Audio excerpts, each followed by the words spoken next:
Good morning, everyone. Thanks for joining us. I'm Catherine Coble. I'm a partner here at Shoff, and we are so happy to have everyone join us today. We are talking about a really interesting topic, something that I'm still learning about, and I'm sure many of you are as well. Our topic today is about TikTok. And before we get started and before I introduce our guest, I want to just remind everyone to please be sure that you mute so we don't have any background noise.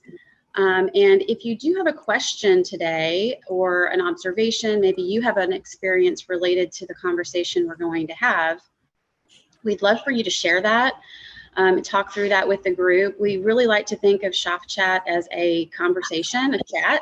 And so we welcome your comments and ideas all along the way. One of the best ways to share or ask a question is to put it into the chat, and I can call on you if you want to share an observation, or I can share the question with Tyler directly and we can go from there. So please feel free to do that all throughout the morning. And so we'll go ahead and get started. Today we are just really lucky to have Tyler Beadlescombe with us. We were originally planning to also have one of our shoppers with us, Anaya Frazier, but she is just unable to join us today. So we're just going to have this conversation with Tyler, and hopefully several of you will also chime in with your thoughts and observations as well. But just to get started, let me give you a little bit of background about Tyler. This is just such a, it's always fun to see the connections that you have in the community and how things come together. We were talking about coming up with some sort of a Shoff chat about TikTok, and I reached out to a few different connections that I have and was asking those individuals about who could we potentially have as a guest. And my good friend Allison Barber over at the Indiana Fever says, well, you should talk to Tyler. He's on our team and he used to actually work at TikTok. So it was really kind of a nice surprise and opportunity. But Tyler currently works as the Vice President and Head of Digital Strategy for the Pacers and the Indiana Fever here in Indianapolis. And he has really done a lot to build the digital content and the brand marketing and communications experience for those entertainment properties.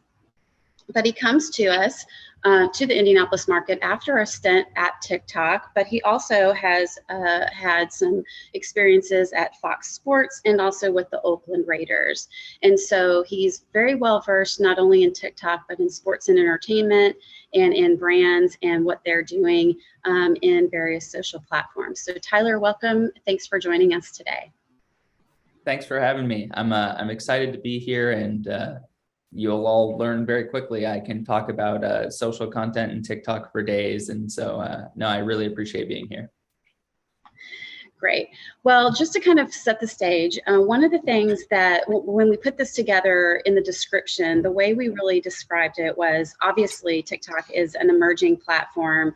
It's become really one of the hottest social platforms in the world today. There are over 1 billion users worldwide. In the US alone, there are more than 80 million active users.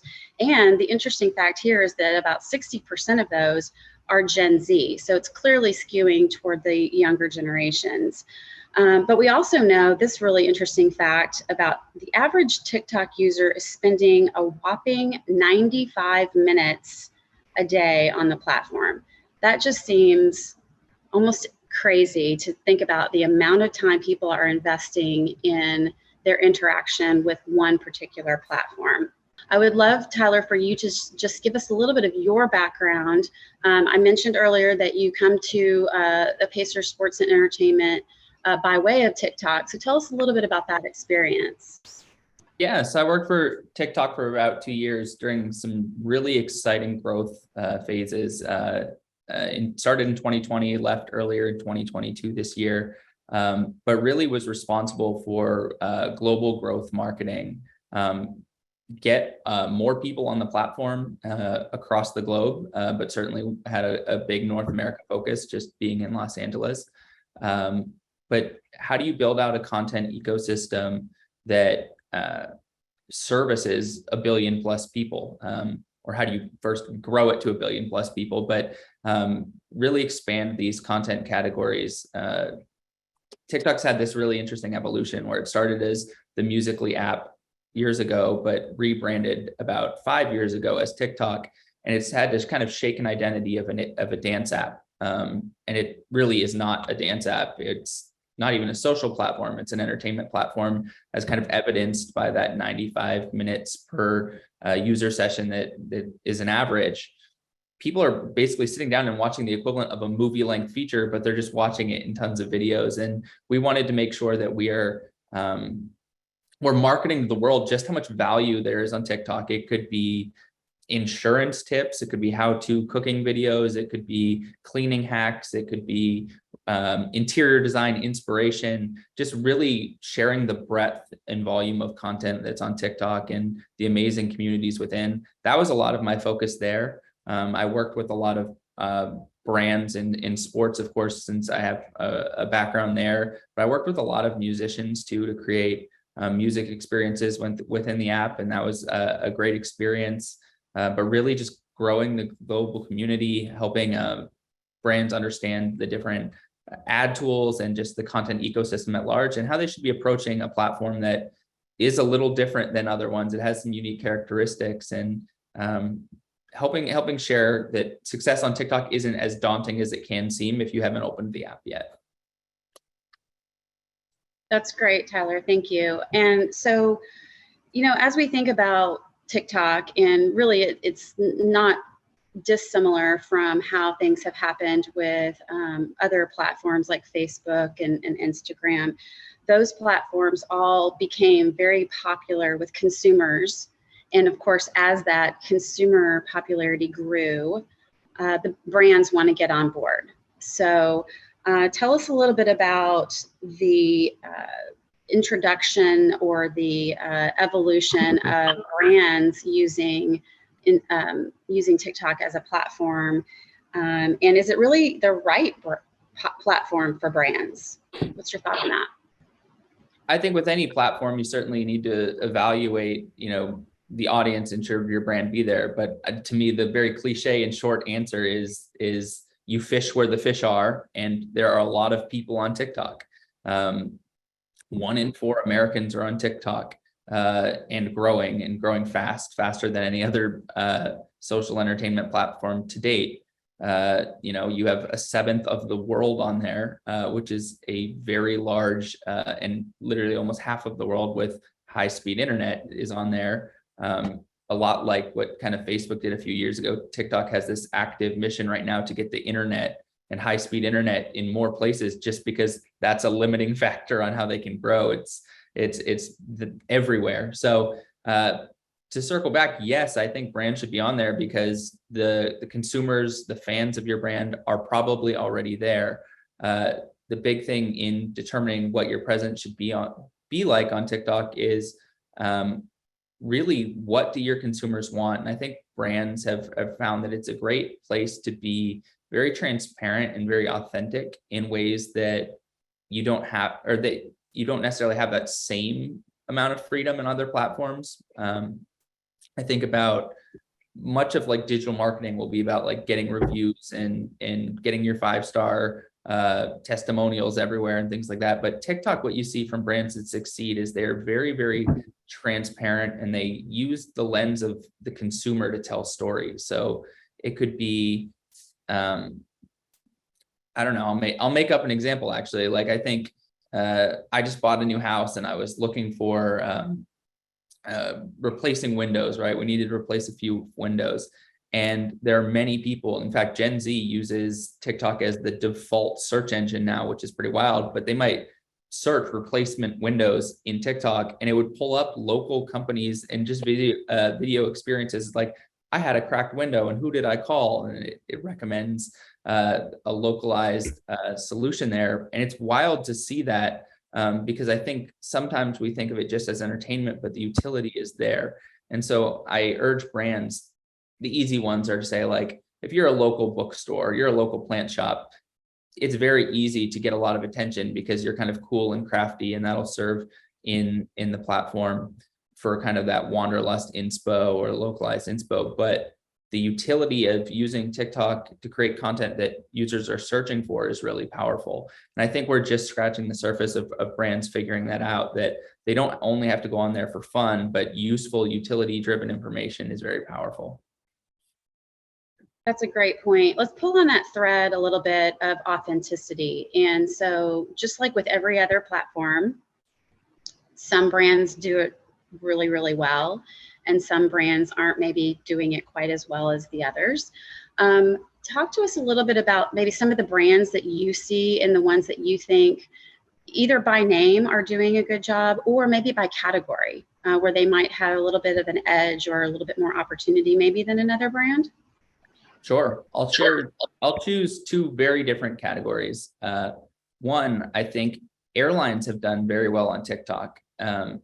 Airlines are funny because we all use them. They're vitally important, and they're brands that can naturally garner a lot of like frustration, right? Like it's just an intense process to fly across the world anywhere you want to go. And so we've seen that airlines are really big at taking actual customer feedback. They might source it from TikTok comments or even like tweets at them or Facebook posts, and turning that into engaging video that kind of addresses those problems. Ryanair is a popular international airline that is really good with their personality on TikTok, and they might see things like, you don't fly to London on Wednesdays, and then they'll make a point of when that flight adds to their schedule, like responding, putting that in a TikTok video and saying, we heard you, we've adjusted, here we're better. Or they might be like, yep, we don't fly there on Wednesdays, but you can get here 3 other days a week, and here's where you should go on Wednesday as a nice vacation as you're getting ready for the next flight. They're really good at kind of suggesting solutions and recognizing both shortcomings and opportunities within their brand. But they'll do that everything from the snacks that they serve to long wait lines to putting their hostesses on camera to just kind of joke and laugh and share really humanizing experiences. And so they're really great. I think if you go away from the customer service lens, because I think they do it really well from like a listening to our consumer and addressing their concerns standpoint, I think Starbucks does a really great job with featuring and dropping new menu items all the time and capturing seasonality. And they're not the only brand. Target does this really well. I think seasonality is just becoming more and more important on entertainment and social platforms. And so they are really good with constant menu hacks, tips, seasonal offerings, and really capturing like natural cadence of the calendar and how their consumers are excited about that. Who doesn't want a pumpkin spice latte right now? And they make sure to create content around that type of theme that we're all feeling this type of year. So I think that they do really well. Those are really great examples. Now, I don't want to go too technical, but I would love for you to tell us a little bit about just the algorithms and maybe something that we might not necessarily know about how TikTok does what it does to create the experience that it creates. Yeah, absolutely. I mean, I think TikTok is very unique in how it operates compared to other social platforms in that, and the reason I actually don't define it as a social platform or it doesn't self-define as a social platform is that accruing a ton of followers isn't actually the main goal of having a TikTok account in the same way that it is on other platforms. So if you're on Facebook and you have a brand and it has 1 million followers, when you post content organically, you're just serving it every day to a subset of that 1 million followers, and you don't get exposed to new people unless your followers share that content. TikTok is completely different in that its main feed, the For You feed, is serving users, every user on the platform, content from accounts that they don't follow that is just curated for them or some of the top rated content across TikTok. So what that means is brands that are doing well on TikTok are exposing their own brands and services and products to 98% of their views are coming from people who don't currently follow their account. It's a great discovery platform. And so I think that when you actually think about the utility of that and how effective that can be for growing brand awareness, it's really powerful, and it's an exciting opportunity. You can think beyond your existing consumers and just share your story to the world. What I would also say is a nice value when you think about that as a content team or a marketing team is you can focus way less on distribution tactics on TikTok. You have to be very strategic in other platforms about your cadence and what audiences you're gearing up towards. But since you don't know necessarily which audience on TikTok is going to see your content, you can focus on just creating great storytelling, great visual imagery, great personality. And it really is such a true meritocracy as a platform that great, interesting, compelling content rises to the top and gets served out. And if you're missing the mark on TikTok, you should really just be evaluating the content strategy more than any type of like distribution tactics. And I think that's a refreshing thing, at least for me and my team, as we talk about storytelling. We find that to be very refreshing to just how can we tell the best stories and trust the platform will get them out there. That's a really great point. And that content truly is king for this platform. It really is for most platforms, but this one in kind of a unique and special way. So Tyler, Brooke is asking about if you have any examples of good B2B brands that are using the platform well. And before I give you an opportunity to answer that, I just want to remind everyone, if you have a question or maybe an observation or something that you'd like to share, please feel free to do that. We'd love to hear from everyone here. And the best way to do that is to just drop a note into the chat, and then we can certainly call on you if you would like to share in a little bit more detail. So Tyler, what do you think about B2B brands? I think that they're finding their way compared to B2C brands. I think they're still finding their way.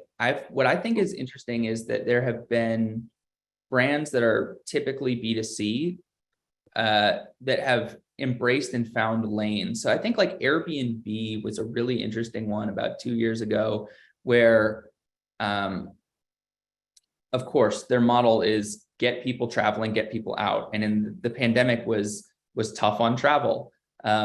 And what they really looked at doing, and they did a lot of TikTok advertising in this space, was they tried to have companies create compelling experiences to basically keep morale up at work. And so there were all these custom Airbnb offerings that they were marketing towards businesses to kind of like move hybrid, but in a fun new setting. Like you can't get your employees to come back to work, come to Airbnb and spend days together. And it was kind of like this mix of vacation meets remote work, but they used TikTok as the main platform to do it because everyone was kind of bored sitting at home, wondering if they were going to go back to work, when they would, and yet also still like, oh, I wish we could all go on vacation now and figure things out. I thought they had this really kind of unique blend of a campaign where they took a B2C audience that was not thriving the way they would expect is in the travel industry, and pivoting that towards a business model that could at least help them temporarily by getting companies to create experiences for their employees. I do think there's value for B2B brands being on TikTok because they can just get the word out about their solutions very prominently. But how they're, I guess, making the deals, I think it's still really, we're just early in how they're exploring TikTok in that capacity. They're probably some of the late joiners to the platform as opposed to, brands that are speaking particularly to like large global audiences.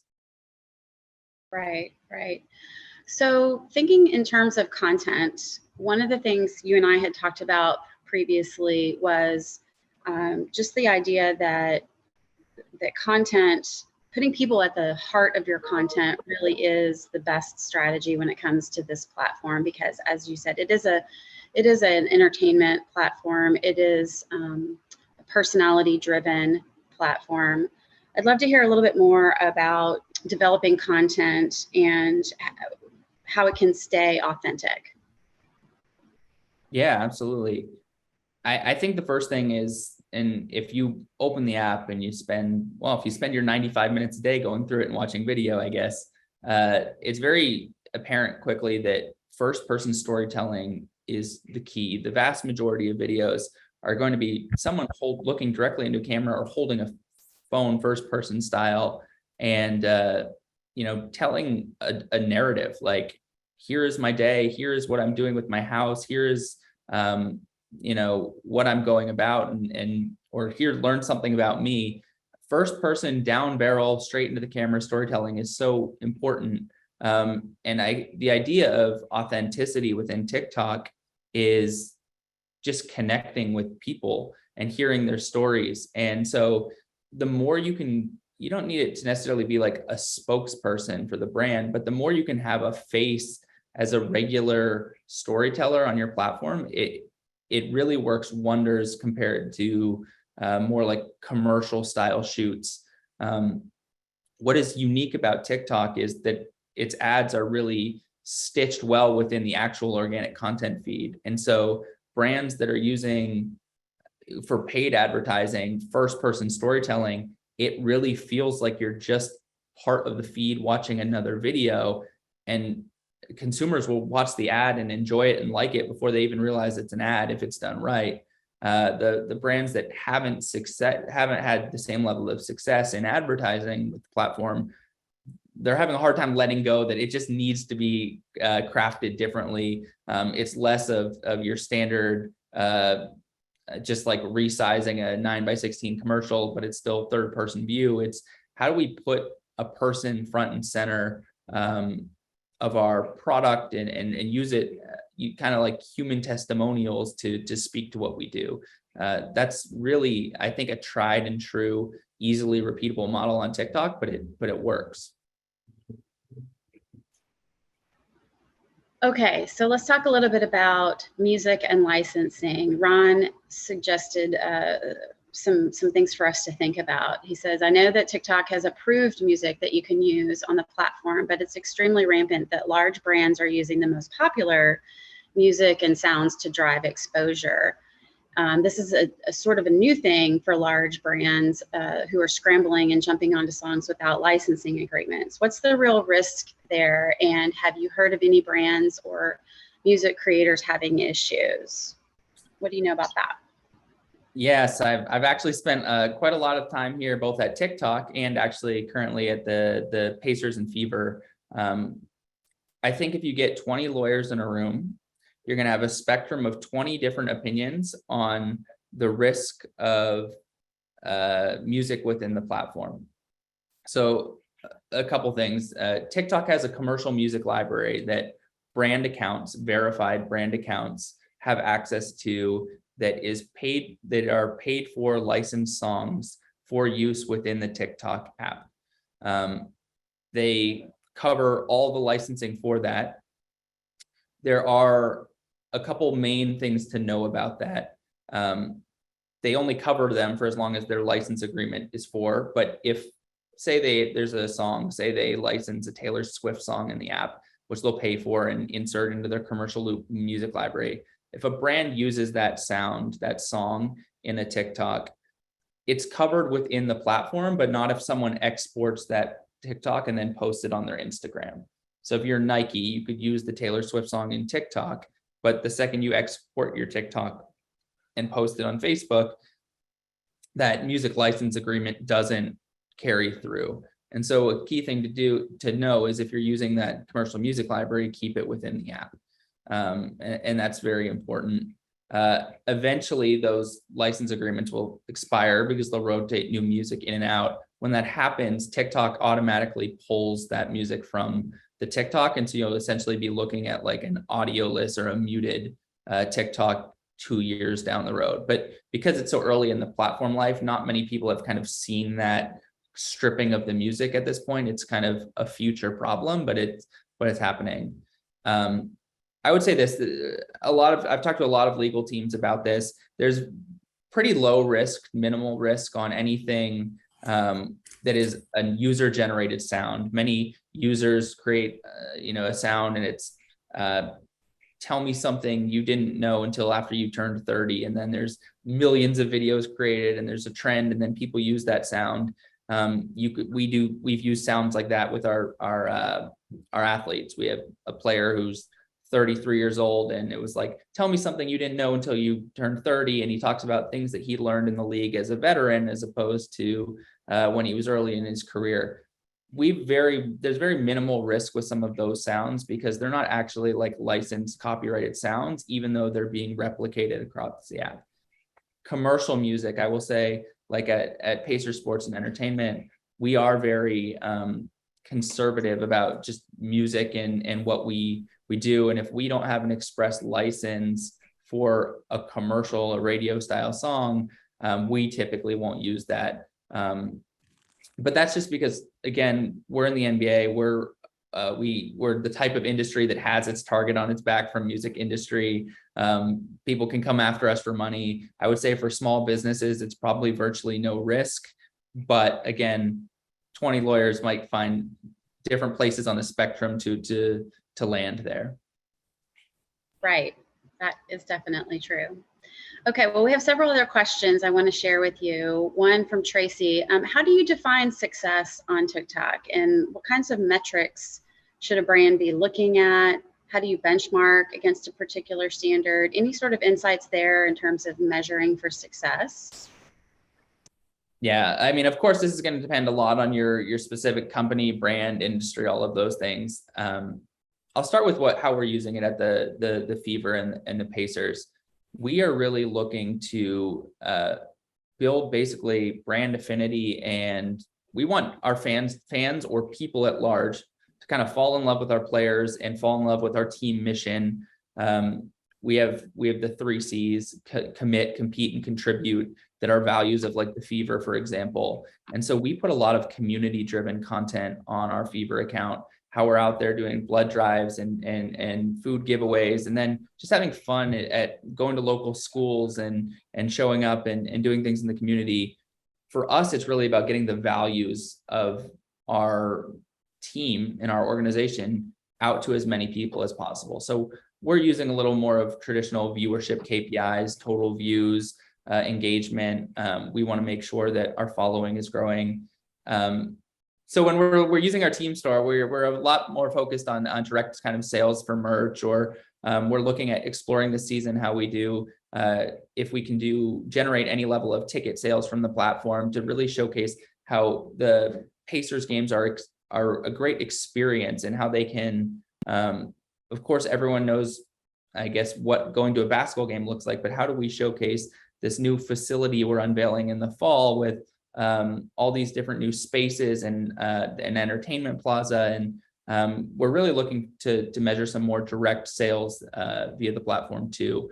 What those benchmarks are still very TBD, because we're in the early stages of gauging impact, but we do expect it to have a meaningful impact. And particularly for us, we're looking at, can we drive younger fans to the arena, which is a big mission across sports at large. We know that older fans are likely to be season ticket holders. Younger fans, we have to win them on more of a single game basis. Can we do that this year with a younger platform audience? Can we drive them to more games and get them into our funnel? So one of the things you mentioned earlier was this idea of having, for Pacers and Fever, having fans really fall in love with the players. And this kind of goes back to the issue of content creation for me, and wanting to understand that. And Daryl actually has a point on this too. He says, on the customer testimonials, how much coaching or prescribing should a brand be doing before it doesn't feel authentic? And I'm thinking in particular about how do you get those individuals who are the personalities of your brand to be comfortable and to really produce authentic content? Is there a lot of work on your part to get them to that point? For us on the Pacers and Fever side, it's fairly easy. We have a natural construct for content, right? Like we have a 12-person roster on each team, and players know that they're de facto faces of a brand, and coaches the same way. And so we have a lot of natural spokespeople, and so they're in with us on being fun, and they know cameras are going to be around. There's a lot of opportunity for content creation that might be a little different than traditional businesses. what I would say is we do very little scripting for our players. There are times, of course, where there's scripted messages, but the main thing that we encourage all of them to be is themselves. It wouldn't help us grow our audience if we were just giving scripted content and here are talking points and let's stick to them. Some of our most effective fever videos this season, for transparency, we weren't very good on the court this season. We finished last in the WNBA and we set a league record with an 18-game losing streak to close the year. It was tough. And if we were only going on TikTok and just touting, like somehow putting on a brave face that was like touting that we were amazing, it just would have been ridiculed. It wouldn't have been authentic at all. And your users have a great sense of that. So we were creating a lot of content about just like mindset and the challenges like of going through that, or what are you taking away that from all of these losses, or how are things still keeping light at practice, knowing that at the end of the day, we're playing a sport and we're trying really hard. The results aren't there, but we are still growing as a team and building relationships. And so none of it was like fake goodness, right? Or fake quality. We knew that wasn't there, but we tried to really focus on the things that people would care about, like the emotional journeys of our players. And that was really, really nice. I would say TikTok is interesting too, because you have a lot of opportunities where your consumers are probably already talking about your brand or content on there. We can do a search of the Indiana Fever and see fans complaining about our losing streak or saying, wow, going to a game was so affordable for my family and it was really exciting. And Freddie Fever, the mascot, is one of the most engaging mascots I've ever seen. And so we might see that and make a point of bringing them back to a game and then incorporating them on our feeds and kind of building this cycle of user-generated content within our feed. We really listen. We listen to the audience complaints, their praises, anything that's good, bad feedback, and really tried to build off that. Anytime that we've seen like, hey, we just want to put a narrative out there and force people to see it, it kind of falls flat. I do think part of the platform demographics they're just high expectations. And I think in the comments it was alluded to like high standards for transparency and authenticity. And I would encourage brands to get on board with it rather than fight it, or else really those efforts will fall flat. Yeah, that's great advice. Another question is really related to the use of hashtags. So we see that in a lot of platforms now. What do you think about the use of hashtags, and are there any insights or recommendations there? Yeah, I think the way I approach it with my team is whether it has a hashtag or it's just copy without it, your algorithm is probably going to sense that mostly the same way. The actual # button is not the utility function that a platform is using to search. Of course, you can click into them easily, and so they're powerful for search, but TikTok is just an amazing search engine and content generation engine that if you're talking about basketball and you search basketball and then you search #basketball, you're going to get the same search either way. But I would say that using trends, whether it's a specific 2022 Emmys or Taco Tuesday or whatever those trending topics are, just being involved with them is really powerful. So I don't know that it necessarily has to be like a specific witty hashtag or anything like that, but it's a platform that moves really fast.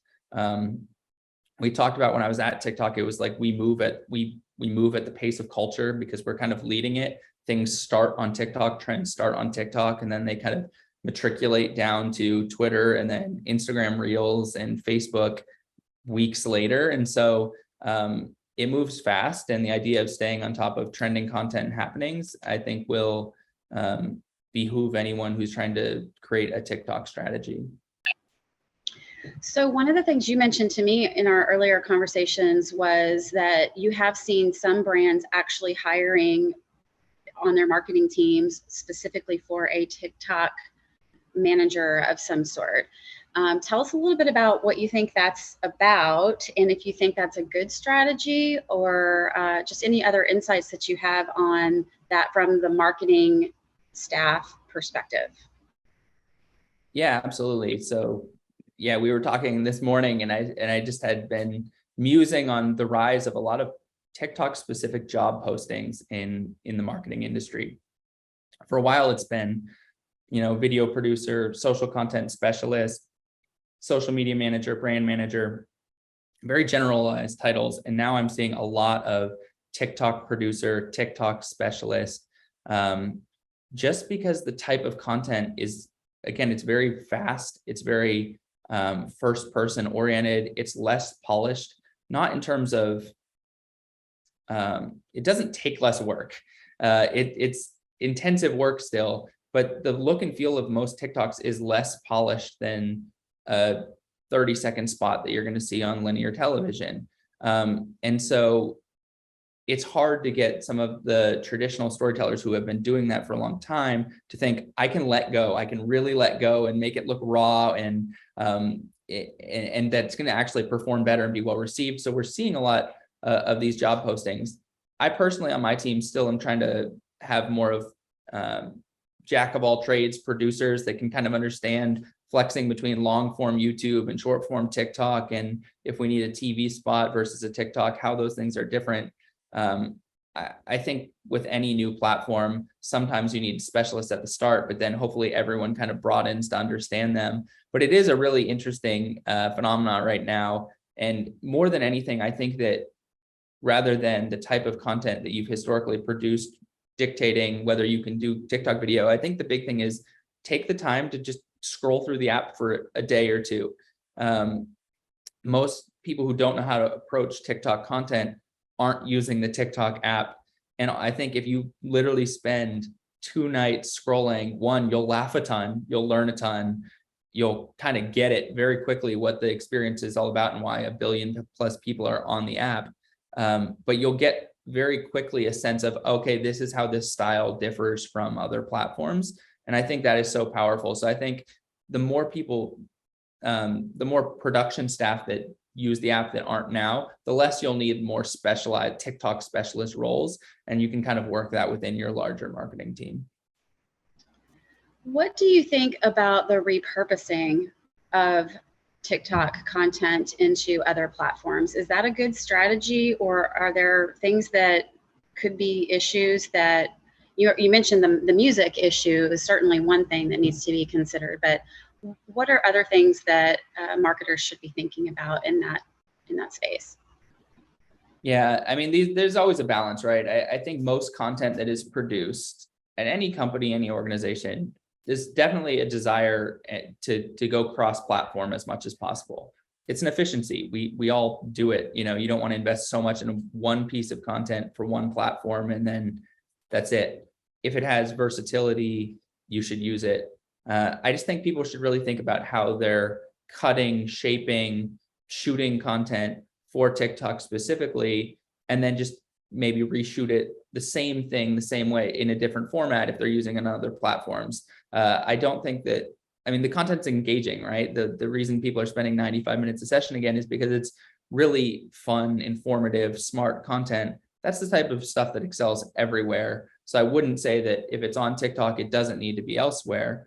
But I would say that there's something different about the community habits of TikTok, where it's a little bit more fun. It's a little more open. The comment sections are wild. They're very entertaining. But if you read the comments on videos, it's not like Facebook, where it's like often very, very dark, and you can see debates, and everyone knows what a Facebook comment section is like. TikTok's is it's fun, it's witty, it's springy, and it's very engaged. And so I would just say that if you're putting the same video on TikTok, even versus Instagram Reels, you should expect different reactions. It's not so much that your content isn't going to be seen on all those platforms, but just the way your community engages with it might be different. And I was just reading some really fascinating data yesterday that showed basically Instagram Reels as a platform has about 9% of the daily viewership of TikTok. And so Facebook has tried really hard to replicate the TikTok experience and the TikTok community. They've converted every video in Instagram's feed to Reels now, and still it's less than a tenth of what the TikTok viewership is every day on the same style content. And so I know that there are a lot of people who have debated like, do I have to be on TikTok or can I just do Reels because it's the same functionality? You can do TikTok or you can do Instagram Reels if you want, but you might be shorting yourself 90% of the available audience just by using that platform. Wow, that's a great insight and something to definitely keep in mind as part of your overall strategy. That's great. Okay, so I want to read Claire's question here in a moment, but just as a reminder, we're getting close to the end of our time. We have about 15 minutes left. So if anyone has other questions or comments, observations, please be sure to share those as we start to get to the end of our time together. So Claire's comment here says, what are your recommendations for boring products or companies? Obviously sports are naturally exciting, but what about building affinity for a little bit more mundane brands? What are your thoughts there? Yeah, I think there is such an expansive community on TikTok that is looking for hacks, utility, oddly satisfying content. I can't tell you how many hundreds of videos I've watched of like stain removal cleaners for like how to get red wines out of things. And like, there's so many videos in these that I guess they're boring, but I can tell you, I really want the answers, and it is fascinating watching the before and after. And I think that there are a lot of brands that are doing really well, like lawn care is a deep community on TikTok. And I don't know, I think lawn care is cool. I don't know that I don't know the definition of cool these days anymore, but I think that brands that aren't necessarily sports, entertainment, music, and those things can still have a lot of success by just showing impact. Like if it's a product that we believe is a great product and people are showing it, you won't believe this magic eraser and what it can do. And here's a video of us erasing 10 things that you never would have thought would come out. Like, I think that there are really powerful stories to be told around utility of products. I don't know what product in particular you're referring to, but I would challenge that any company that has a product that they think is serving a consumer need should showcase how consumer needs are being met on TikTok. And I think that it can be really compelling storytelling. And back to your comment earlier too about personality and first person storytelling. Sometimes the content may seem a little run of the mill, but the person, if you find just the right person to talk about the subject, that could be all the difference sometimes. Absolutely. Very good. Well, tell us a little bit more about going into 2023 and thinking about the future for the brands that you work for. Do you see any new or different trends related to TikTok, or just maybe something new that you're thinking about trying going into a new year and a new season next year? Yeah, we talk about it a lot. I think there are a couple of things that really stand out to me. One, just increasing the volume on it. I think the last few years for brands have been about understanding TikTok, learning about it, debating whether they should play there. Okay, well, we should play there. There's a huge audience. Should we spend there? I don't know. Let's spend a little bit. Let's try that out. It's really been very experimental and like, let's dip our toes in. And we have plenty of examples of success and then examples of things that fell flat. But now it's like moving away from just that experimental phase and like, how are we using it as a high volume, regular touch point with our current fans and consumers, but also looking to acquire new ones. And so I think just increasing the volume that we're on that platform is a very big priority for us, because you look across the board and Facebook numbers are going down, Instagram Reels aren't there. So like, you fish where the fish are. And if TikTok consumption is at a high rate, then we need to be doing enough content there. What I also think is just interesting from a strategy standpoint that we talk about, there are so many stories about on TikTok where an account grows from 0 to 1 million followers overnight. And while I don't think accruing the most followers is necessarily the goal on TikTok. How they do it is fascinating. There are a lot of accounts that go, and when they launch, they might post 50 videos in a 10-hour span. So they've created a backlog of content, and they will put it all out, and then they had 50 chances to be mixed within the algorithm and for those to be served out to different people. And they serve to so many people, and they grow really fast. You don't necessarily need to pace like, okay, say it's 50 days to the NBA season. I don't necessarily need to do a typical countdown and once a day release one for the next 50 days. I could, in theory, like write a series of content that's like 50 reasons we're excited for the start of the NBA season, release them all on one day, and know that the algorithm is going to spread them out, feed them. Like the key would just to be not put them in a chronological order, but they're just reason number 32, reason number 44, and let the algorithm serve. And so, not that I think that every brand is capable of such batches of content being released at once, but there are interesting strategies that we're still trying to figure out, that we don't have to have the same distribution tactics that we would have had on a Facebook and Instagram or traditional media planning. And how do we take advantage of that unique platform aspect? That's a really fascinating thing to think about, especially from the organic perspective.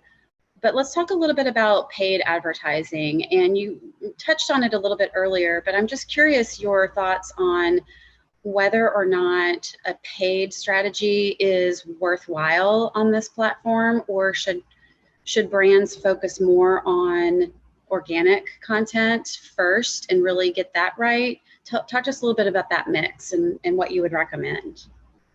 I typically recommend that brands try organic first, just to see and to honestly to immerse themselves in the style of TikTok first, since a lot of brands need to get comfortable with the style, or it's just different.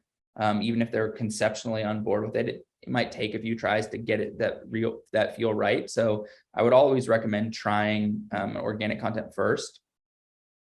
I personally think some of the real power of TikTok from a paid perspective is working with their creator community, and it's influencer marketing, but creator marketing is how TikTok kind of brands it. Rather than thinking, I don't know, let's look for a $15,000 paid budget to like pave to boost views. Let's work with 5 TikTok creators that we know are fans of our brand, and let them create and share our brand with their audiences. I think creator marketing is extremely powerful on TikTok and still very affordable. We're in the early stages of it, because again, you don't need to be working with LeBron James to sell a product. You could be working with a TikTok creator that has 40,000 followers, but like gets millions of views video because they're just engaging and they're fun, and they might really like your I don't know, brawny paper towels because they're the quicker picker upper. I don't know, they pick them up really well. So I would definitely encourage people that if they are looking at exploring with TikTok budget, try it out with a few creators first, and that might be a more affordable way than just being on the hook constantly for paid media buying. Okay, that's a really great way to kind of dip your toe in and get started, it sounds like. And that's not against, I guess, paid media buying, but I would just say that the big media buys on TikTok are happening from kind of mega brands with big budgets. And I think if you're the smaller business or the smaller brand looking for the most impact, I personally think you can get a lot of bang for your buck within the creator space compared to media buying. But if I put my TikTok hat back on that I used to wear a lot, it is still very powerful to buy media on TikTok. It just might be a lot more expensive to go that route than it would be in the creator space. Sure. And you're going to spend money either way. It's just a matter of how you spend the money, I'm sure. Yes. Okay, so one last comment I wanted to share from Shane. It says, what sort of internal cross-promoting is necessary, if any, to bring awareness that your organization has TikTok?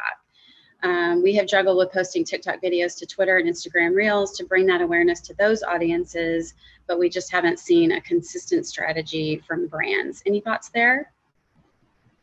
Yeah, I mean, I think using other channels and other handles to share your TikTok content is a great strategy just to drive them there initially.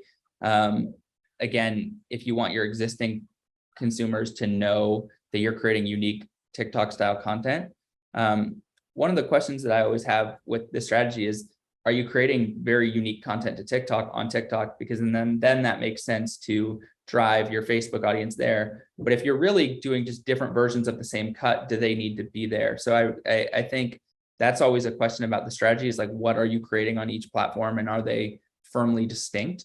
If they are distinct, if the content on TikTok is distinct, then definitely, we have a high tolerance for posting that content on other platforms, as long as, again, we use licensed music and things like that.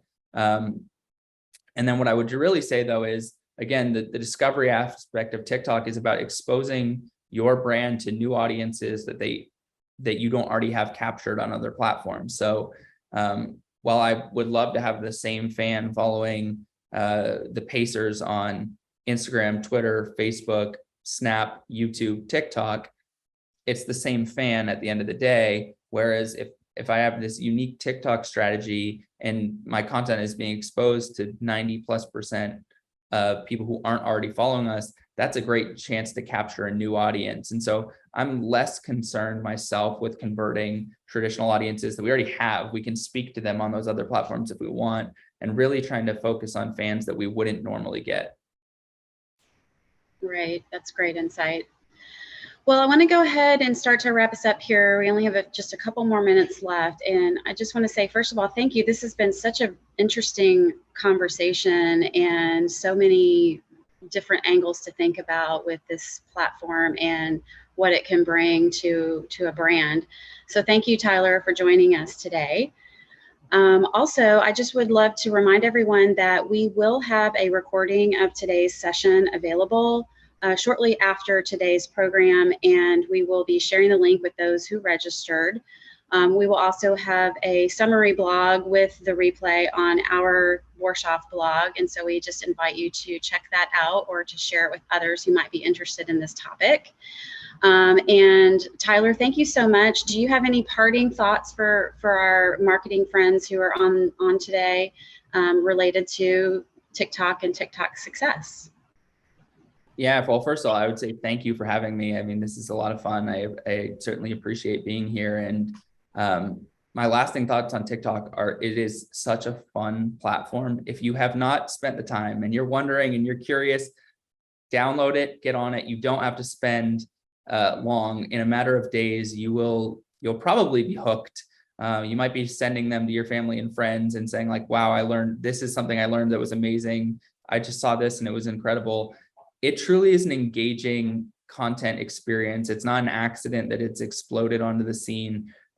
It's really compelling, smart stuff. And so if you're on the fence and you don't know if you're ready to dive in, give it a shot. And I think it'll really open your eyes to the marketing possibilities in a quick amount of time. So while I'm no longer at TikTok, I'm a huge believer in the platform. And I like all the platforms. I enjoy them for their different things, but I think TikTok is onto something fun, and clearly it's grown for that reason. So I'm a big fan, and I hope some of you guys are too. Great. Thank you so much, Tyler. We really appreciate your time today. And we look forward to continuing the conversation and getting into the platform and enjoying it as much as you have. So thanks for joining us today, everyone. We appreciate it. We'll have another Shoff chat coming up next month, and we'll be sharing details on that just as soon as possible. Thanks, everyone.